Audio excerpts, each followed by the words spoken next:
From the heart of ZIZ Radio comes a political talk show like no other.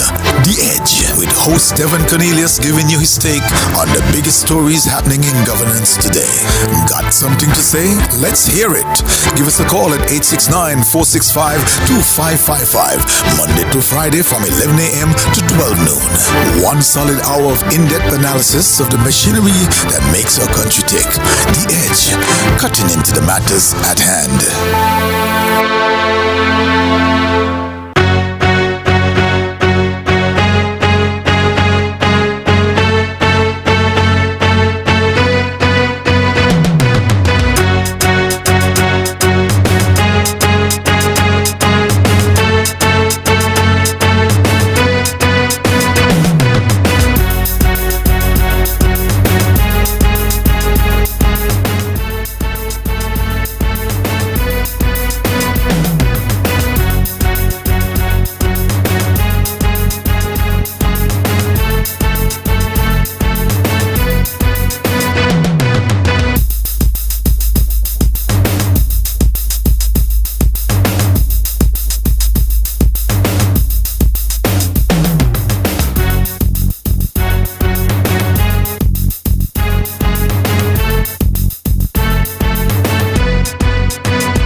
Good morning, St. Kitts and Nevis, and welcome to The Edge for Friday, July 26, 2024. I'm your host, Devonne Cornelius, and thank you so much for joining me on the program for today.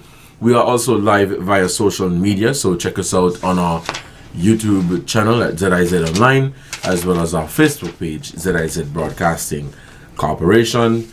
When we open the phone lines later, you may call us at 465-2555 or 718-577-2916. In studio with me today is Austin Edinburgh, Special Advisor in the Prime Minister's Office, and we will be speaking on matters of national importance. One, as it relates to the government auxiliary employees who received their pension payments on Thursday, July 25th. And according to the Prime Minister, it was a watershed moment for those people who were able to receive their pension after so many years in the public service. And Mr. Edinburgh and I will also touch on the recent address by the Prime Minister when he addressed the nation on the matter of crime and violence. Mr. Edinburgh, good morning. How have you been? Good morning, Devon. I've been busy. It's a while like we haven't sat together. Right. And I'm happy to be here again. Welcome back. Well, as you pointed out, I would flip them in reverse. I prefer to start with the Prime Minister's address and leave the happier news for the last to speak to the people about. Right. Because anytime a Prime Minister has to address a nation on crime and violence, it means that it is not a happy occasion. And the Prime Minister has said that in his address. He's concerned, as we all are, in relation to what is happening with crime and violence. But as we look at the address, Devon, and there are persons who would go into the address and find what they think are weak areas so they could pounce upon. And even some areas that are not weak, they would like to take it and twist it into their own imaginations and machinations. I've heard the talk shows, I've seen what is on social media, but I want to start here by saying I'm proud to be associated with the efforts that this administration has been taken for less than 2 years in dealing with gang activity and violent crimes. And let us not be fooled. gang activity would be one of the hardest things for any police unit anywhere in the world. Any police force will have difficulty dealing with it. As a matter of fact, the last time we were here, Devon, I played from a podcast out of England, and that podcast indicated how difficult it was for a much larger force with much more resources to deal with gang and criminal enterprises. Because anything that is organized is not crimes of opportunity. It's not that it happens and general policing, if you are abreast and you are proactive, will catch that easily. It's because people put a lot of planning into it. They wait and they wait until they see a moment that is most opportune to them to act. And so it is difficult to deal with. It is more difficult to deal with in our society as in any other society, because unfortunately we have gotten there in St. Kitts. This gang activity and belief and gangsterism is so embedded in the fabric of our society. It is not just starting, and for a number of years it went unchecked, unnoticed, and unrecognized. And part of the unrecognition of it isn't because the data wasn't there. It's because as a society we did not want to accept that it was happening in our St. Kitts and Nevis. And so it grew. It was able to capture members or persons affiliated to it that we haven't even found out as yet. But each of these gangs know who those people are, who are affiliated with them. And so we have in our society, in various aspects of employment, not just in government services, but in private entity and in critical and technical services, that they call upon to assist them in pursuing their means. And the police doesn't know who all of them are. The owners of the businesses doesn't even know that persons in there are involved in that activity, because they would not have employed them if they thought that they were involved and would bring that kind of scrutiny on their businesses. Wouldn't have been employed. And so we have to deal with that, and that is what makes it so difficult. And I made that point before, and I'm going to make that point again, because we were talking about EncroChat, which is an encrypted communication service that was hacked, and that's how they got the information. Now here in St. Kitts and the Lesser Caribbean, they may not have the means, or they do not have the technological support to set up such a chat, but they use one phone and one phone only, the iPhone. And you see, that is why when people talk about poverty driving crime, I tell them not these crimes.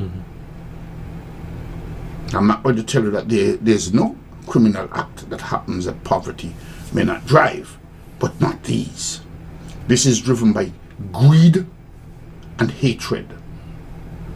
And if you look carefully, you will see that when those persons are caught, they are able to hire the most expensive lawyers. They have the most expensive cell phones.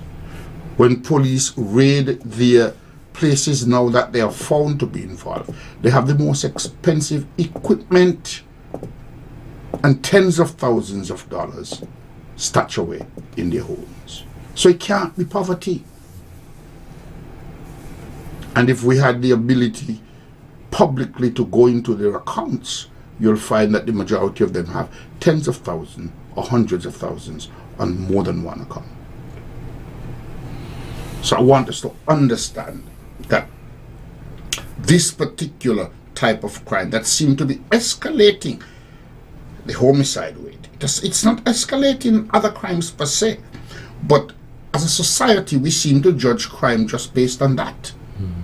And the homicide rate. Yeah, not just the homicide rate. And those loud homicide rates. Right. Those that involve gun and drug and drugs and gang affiliations.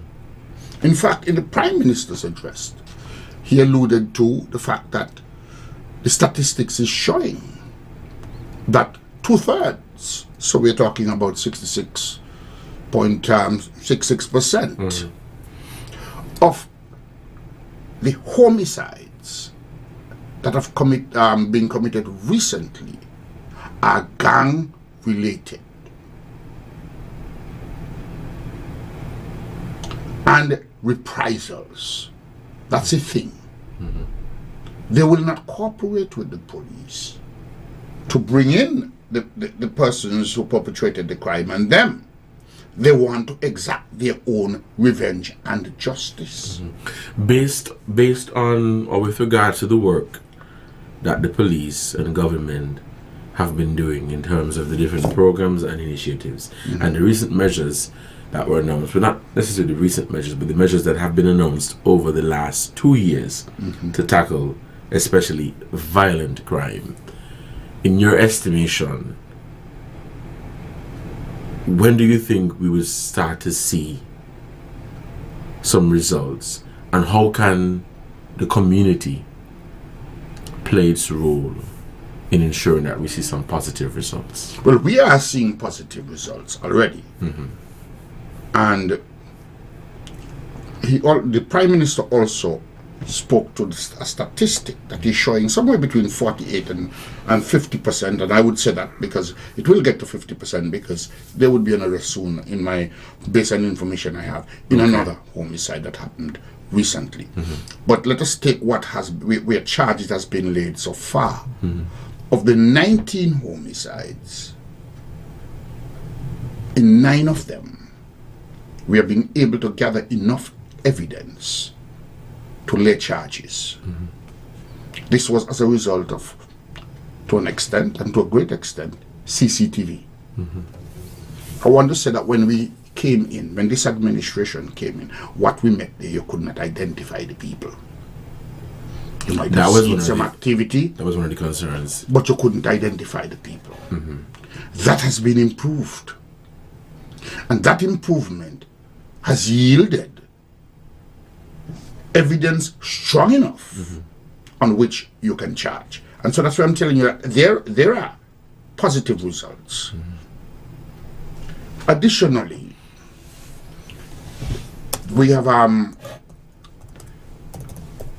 there would have been a much larger percentage of persons who would have been resorting to gang violence had it not been for the Elevate program, which keeps a number of them in check by providing them with soft skills and skills with which they could go out and work as well, find employment.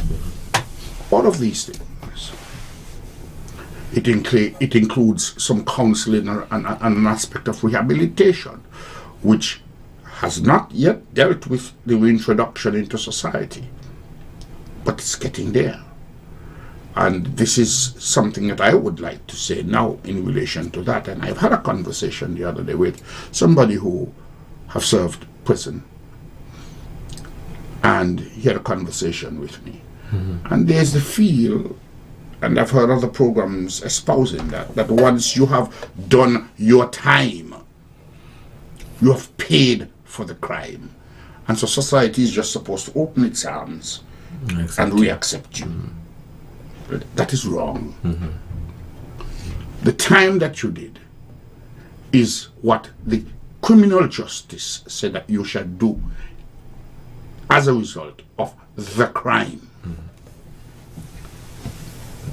your action in criminality would have betrayed, undermined, and destroyed the trust that society had in you.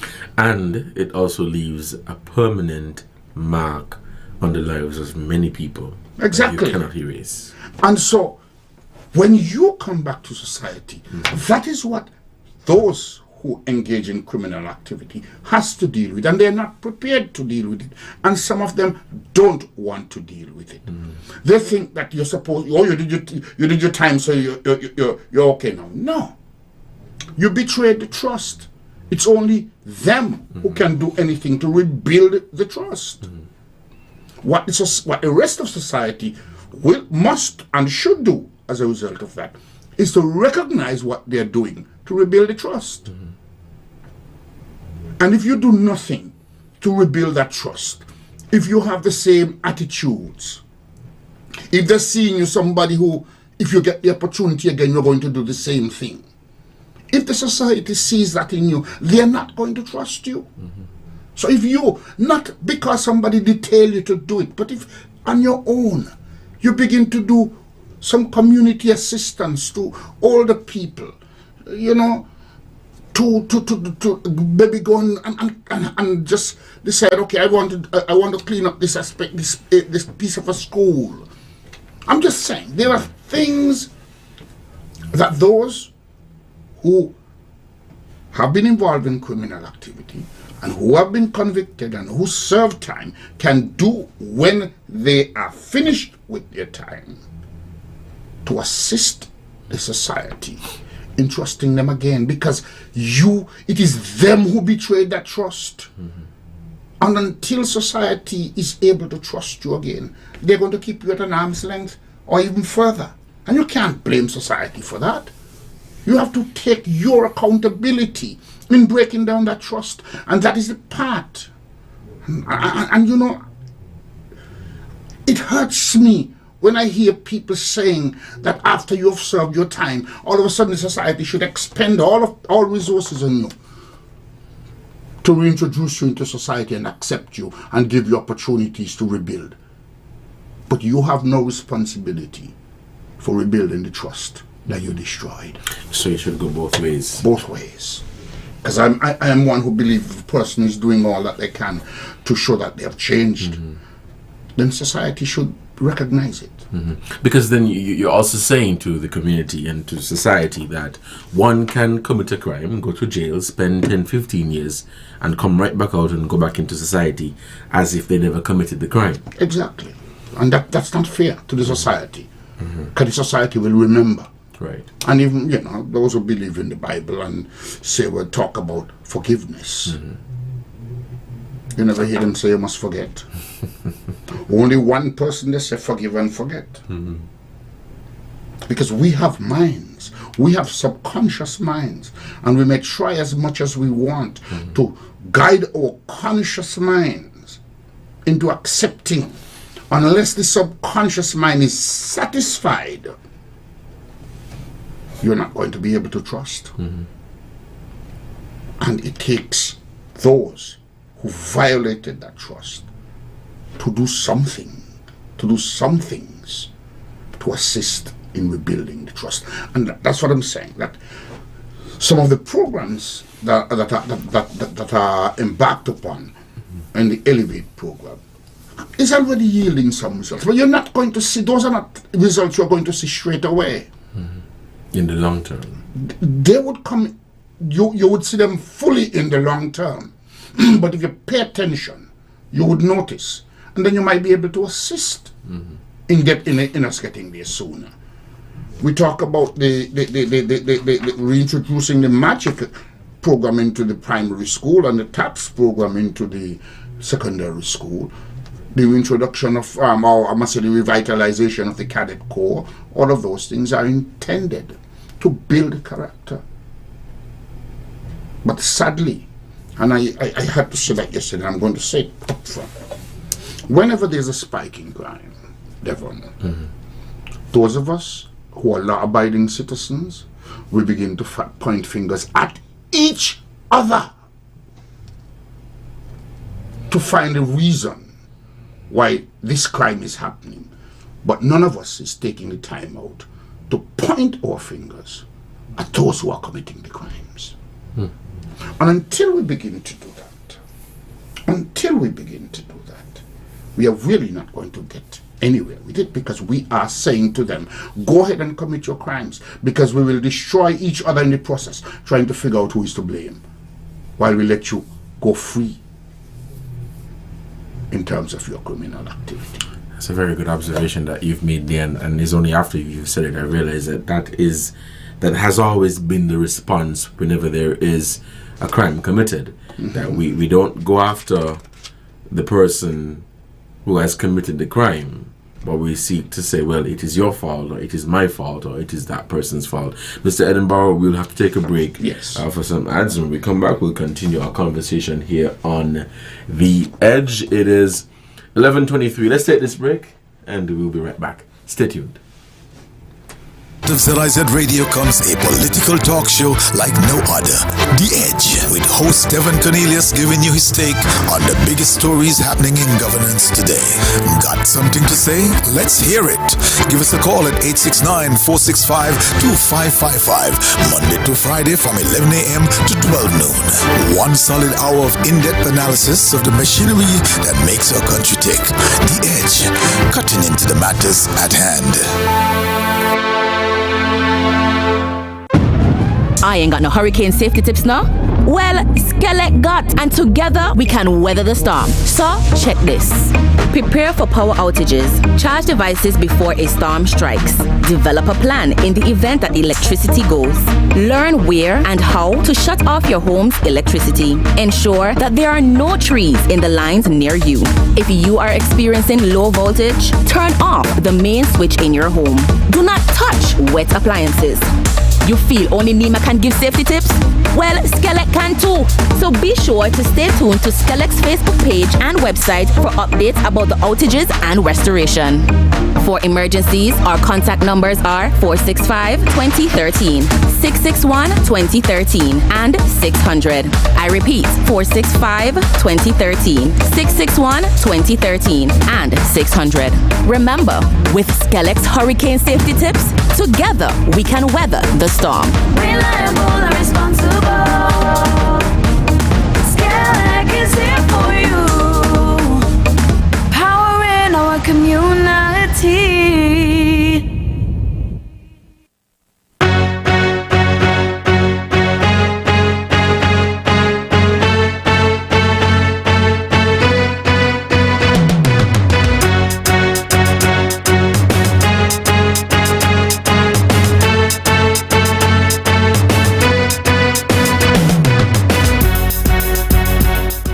You are listening to The Edge on ZIZ Radio 96.1 FM. I'm Devonne Cornelius, and in studio with me today is Austin Edinburgh, Special Advisor in the Prime Minister's Office. We are speaking on the issue of crime and violence. The Prime Minister recently addressed the nation on that matter and announced a number of measures that the administration and the police have taken to combat crime and violence, and government auxiliary workers receiving their pension payments on Thursday and will be receiving for the rest of their lives. That is great news. But if we could continue and then wrap up on the issue of crime and violence. Mr. Edinburgh. Well, yes, I'll do that, and I'll wrap that up quickly so we can get into the happy news. Now, I want to bring to your attention as well about three other things from the Prime Minister's address. One, his call for the removal of partisan politics from crime fighting. I want to say that, to the best of my knowledge, and I may be wrong, but he is the only Prime Minister that I can remember that dedicated a specific address to this subject in an address to the nation. That's I'm not saying that there are maybe others who would not have mentioned it, but to the best of my knowledge, in terms of an address to the nation specifically on this matter, and certainly the first one to have addressed the nation accepting gangs and gang activity as a problem for us. I want to also speak about the coastal radar system that will be coming in play very soon. And that is all of that is increasing the budget and spending money for those things. We have a problem with our porous borders, and you will hear people say that a lot of the guns that are coming in through the borders. Well, this is what this radar system, or one of the things that this radar system will check. We also have a problem with persons smuggling people in and out of St. Kitts as well. And this will also put a check on that.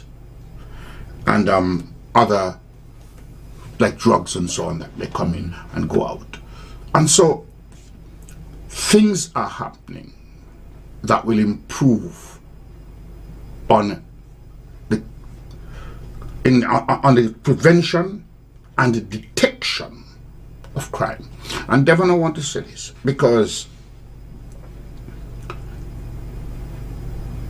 gang-related murders, and people are talking and making it look as though, and I think I said it early in the program, but I should say it again, that if you walk down the street, you are likely to be shot. If you're just anybody that's just walking down the road, they're likely to be shot. That's not true. It's not. That's not true at all. What you find is these are targeted killings. And they're targeted because of their own bad behaviors in society. That's what we need to begin to address. Because if we don't, if every time somebody dies from gang-related activity, we paint them as being an angel, and we don't ask, well, what would they have done that might have contributed to their own demise? Yes, we must ask, what is it that we have done? We must also ask that question. Correct. But we cannot not ask what it is that they have done. I think the issue is, Mr. Edinburgh, is because it has been coined as a very delicate topic to touch. People are afraid to go down that road. People are afraid to grab the bull by the horn and say exactly what it is. And it goes back to the point that you made earlier. Whenever a crime is committed, the first instinct, or the first response from ordinary citizens and residents is to say, well, it was Edinburgh's fault, or if it was my fault. Mm-hmm. It is not to chastise the criminal. Or it's a parent's fault. It's the parent's fault. Or it's a teacher's fault. The teachers. It's a church's fault. Correct. It is the government's fault. Mm-hmm. Those are the institutions that they normally blame. So let me say. Right. But never the criminals. The criminals. Never their deviant minds. But that can't be right. Mm-hmm. Because irrespective to what contribute to circumstances, and I've had my own difficult circumstances in life. I didn't grow up with a silver spoon in my mouth, but I never resorted to committing crimes and killing people to get out of it. And so, unless we need to address them, because what their action, it is them and them alone. Whoever commits the action, it is their sole responsibility for their actions. We must deal with that. And of course we must also deal with what circumstances might have led them to that. But that can't be the first thing that we deal with. And forget that you have a mind which decided to take up a gun. It's so much things they have to go through before they take up the gun to kill. They have to go buy a gun illegally. They have to buy bullets. They have to plan to do it. All of these processes, and if up to the point that they take up the gun and commit the act, those processes don't stop them, then they have a responsibility, and it is their responsibility alone for it. So those are things we must also address. But then let me get to the happy news. Mm-hmm. And yesterday, for the first time, Devon, let me put it this way. We were a colony for about 300 years, 1626. to 1967. Nearly 300 years, if my math serves me right in my head, that we were a colony under Great Britain. And the only people who were recognized as working was the civil servants. I'm talking about for government. Yes. The civil servants. As a matter of fact, in those days, if you provided work service for the government, but you were a train cleaner, or you were a messenger, or you were somebody who fixed the road, the name that they gave you was non-established. How could a person be providing all of those services and be non-established? And then we have had, from 1967 to 1983, that's another, 20 plus years, right, as an associated state. And that didn't change. They were still called the same way and treated the same way. And so, if you are retiring, and it's only later in the process that they started calculating and giving you a gratuity. We became an independent country in 1983. We are now in 2024. And it took that to change with respect to a pension. But let us understand that between 1983 and 2007, they still did not have a pension. There was no law governing their service to the state. And they were still called non-established workers. It was after 2007, after the then administration, and it was a St. Kitts Nevis Labour administration, met with the non-established workers, as they were called, that they began to be called government auxiliary employees. Not even workers. Listen to the term, government auxiliary employees.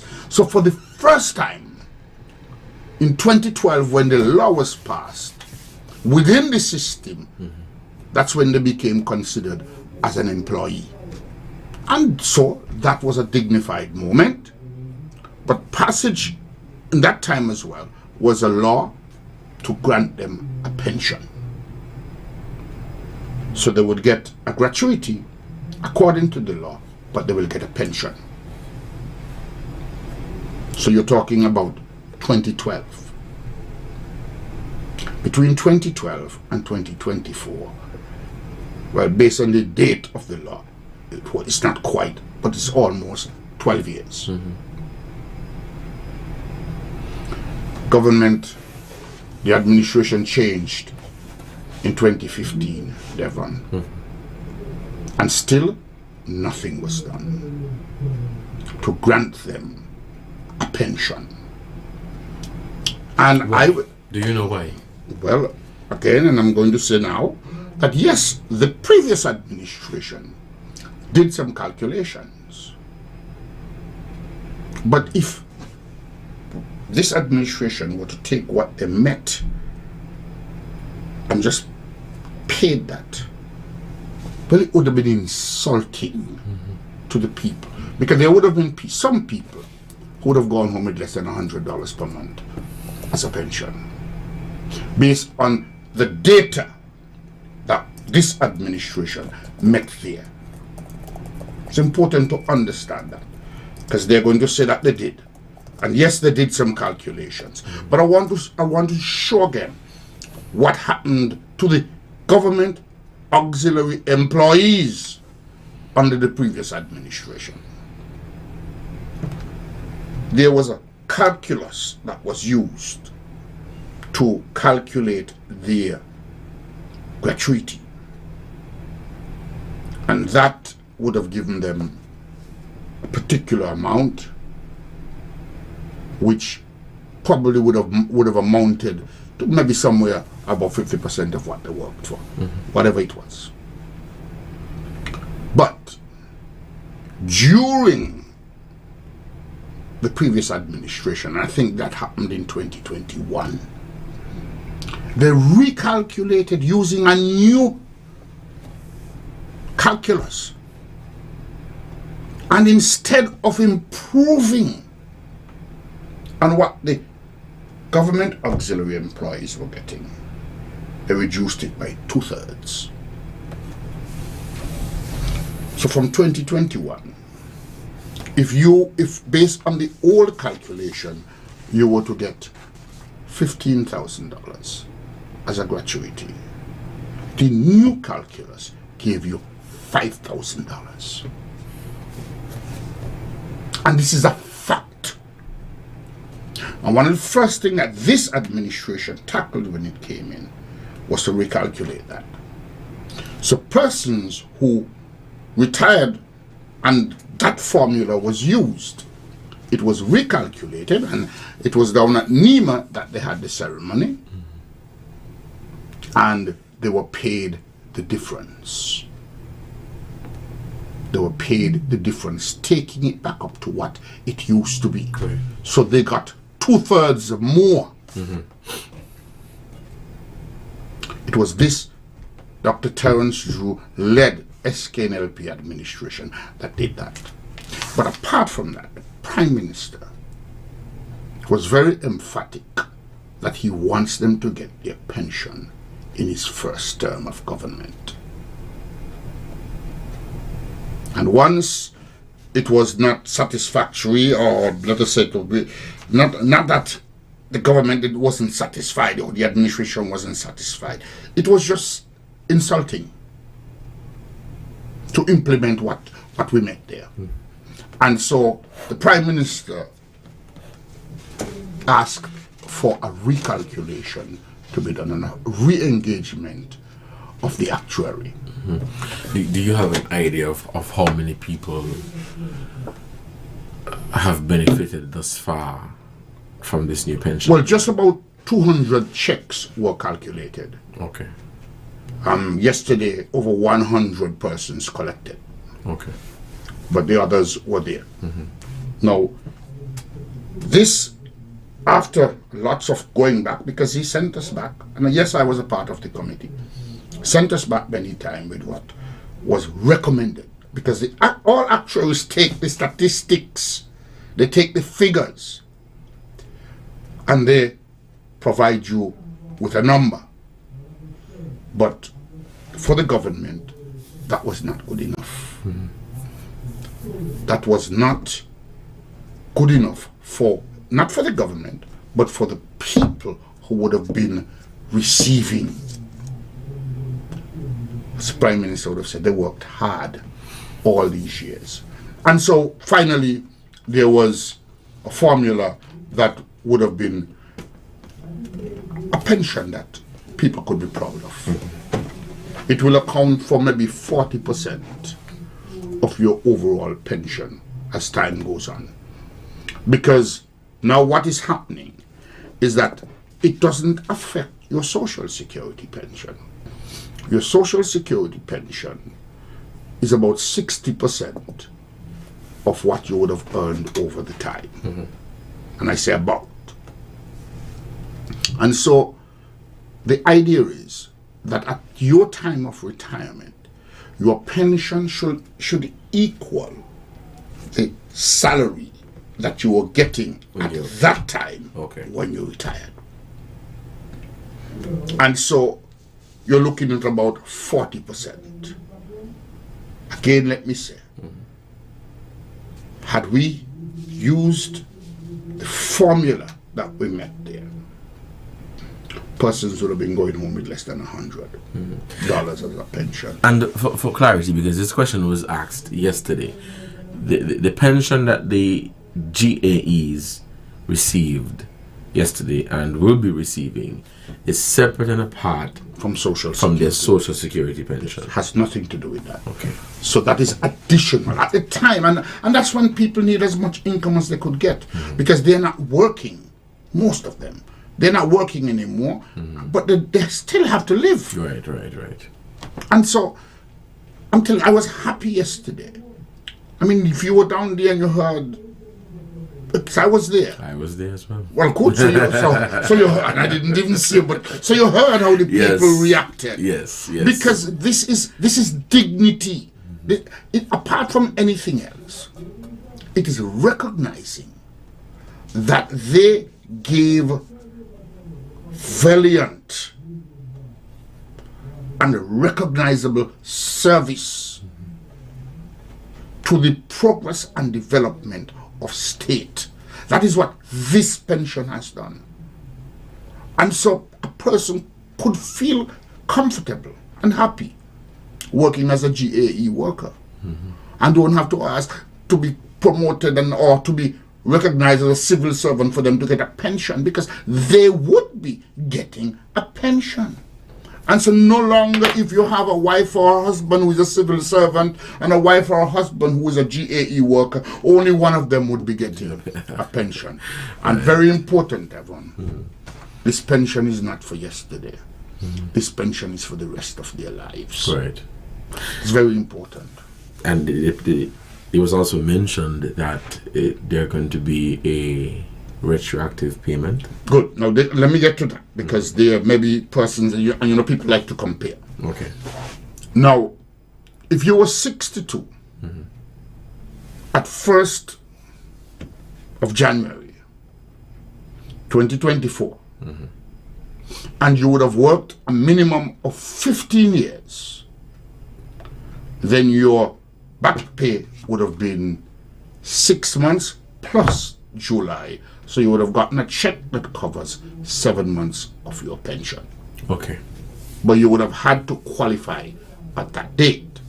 If you qualified a little later, let us say February or March, then your back pay would be less, because it would not be 6 months, but maybe 5 months, or maybe 4 months. Yes. But that depends on your period of qualification. So I just want to put that out there, that persons could understand that and don't get upset because somebody else get a 6 month or a 7 month check, because that's what it would be, and you got a 6 month check or a 5 month check. It would have had to do with when they. Now, there are two things that's happening as well. Even though all of the persons which we attempt to capture everybody, there are some anomalies, and so there's a query form that is being created for persons who think and may very well be entitled to a pension that wasn't captured. Okay. You can collect it downstairs at the reception area, fill it out, return it, and your case would be taken up. Now, some of the anomalies that would create, and let me just say one of them that would have created that. For example, some people were moved from one department to the next. Okay. But when you look for their names, You're not finding it. the system does not show their previous employment date. What comes up would be the new date, because it might have been under a new department, and so they treat it as a new employment. Those are some of the difficulties when they were non-established and all of those kind of things. You understand me? And very difficult to that of a civil servant, because as a civil servant you could transfer within. Exactly. Yeah. Okay. So I want people to understand what this new law, not just the pension, but the classification and a body of regulations to govern the employment of GAE. This is creating dignity within the system and restoring dignity to their lives, because the fact that they were not considered might have destroyed their dignity. This should restore it. And for those who might have passed before, then you would find that their estate, the next of kin, would get 1 year of pension. To me, that was the highlight. I really love that, to see that they've contributed all these years, they can now get a pension, and in the event they pass, their survivor or whatever would get pension for 1 year. I think but this is generous. a caring administration. And I dare say, only under St. Kitts Nevis Labour Party administration this will happen. We did not just say, well, all right, let's deal with those. Once we have gotten to a pension that we feel is that the people are deserving of, we didn't say, okay, just let us pay those who are here. Mm-hmm. We looked at those who would have contributed, qualified, and passed on. Mm-hmm. But they have left relatives here. And so this administration determined that they too should receive something. Yeah. Mr. Edinburgh, we do want to take some calls, right? So Yes. we are going to open the phone lines and see how many we can get in at 465-2555 or 718-577-2916, which is our overseas line. Call in and lend your voice to the conversation at hand. That's 465-2555 or 718-577-2916. It is 11:47. We're going to wrap up shortly before noon. We get the callers in. Encouraging the callers, when you call, just ask your questions and get straight to the point, as we don't want to tie up the phone lines and we want to get in as much people as possible. Do we have a caller on the line? Okay, phone lines remain open. In the meantime, Mr. Edinburgh, just a bit of a recap as to what we discussed earlier, looking at the address made by the Prime Minister on the issue of crime and violence and what the response from the government and police have been like, or has been, and now